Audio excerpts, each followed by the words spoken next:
Welcome back! Welcome back. And we are starting with a brand new book called... Exodus. There we go. What does that mean? Exodus means to exit, to go. To go away. It comes from the Greek word ex, which means away from. So they went away from Egypt. That's the point of this book. You might be wondering, why did we decide on Exodus? Because we did the previous book, which is called the Book of John, and there's a lot of references in there, which is going to Exodus, all the parallels and references, the connecting the dots and everything. And yeah. It's actually one of my favorite books of the entire Bible. Yeah, and I have a scripture that's been spoken over my life, if I can put it like that. It sounds maybe whack to you, but hey. And yeah, later on, that's Exodus like 31, so it's 31 episodes later. Wow, that's a lot.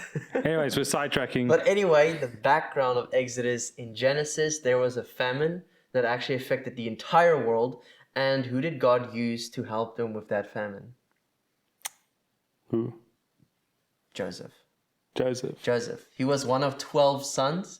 He was sold as a slave and went to Egypt, and then God gave him visions and a plan to help them survive the famine.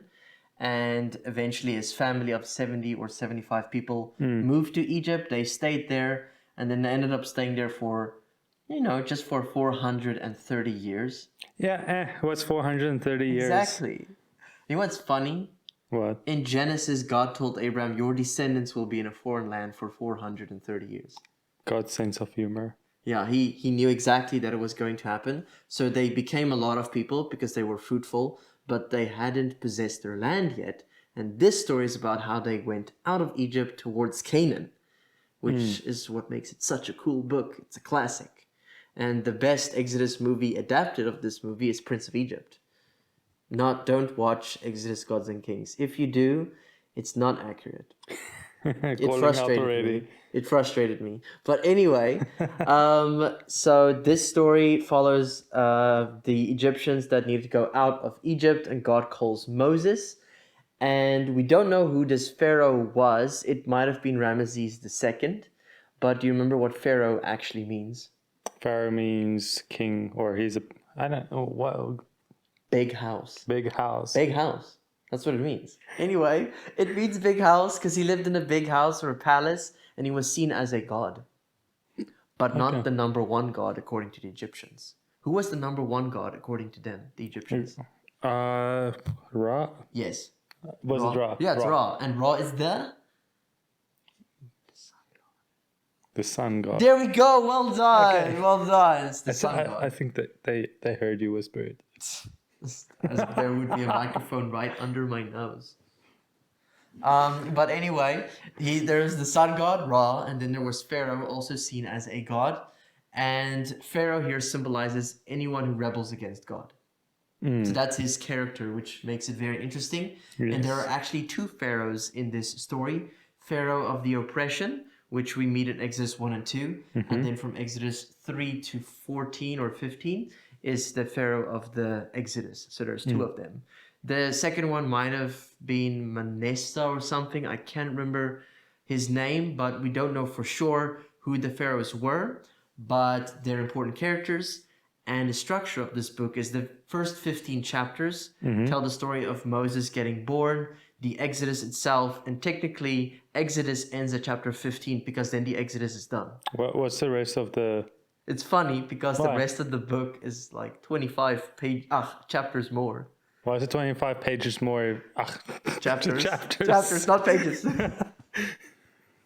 So the rest, right?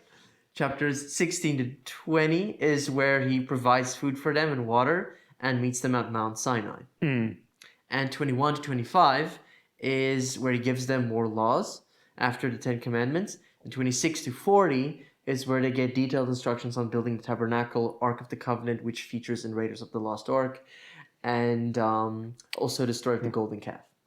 Okay. And then that's funny because that's kind of almost the biggest part of the whole book.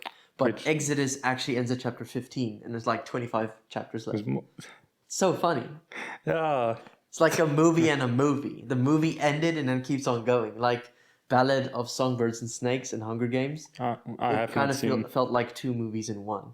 Ah, because the book was also 517 pages.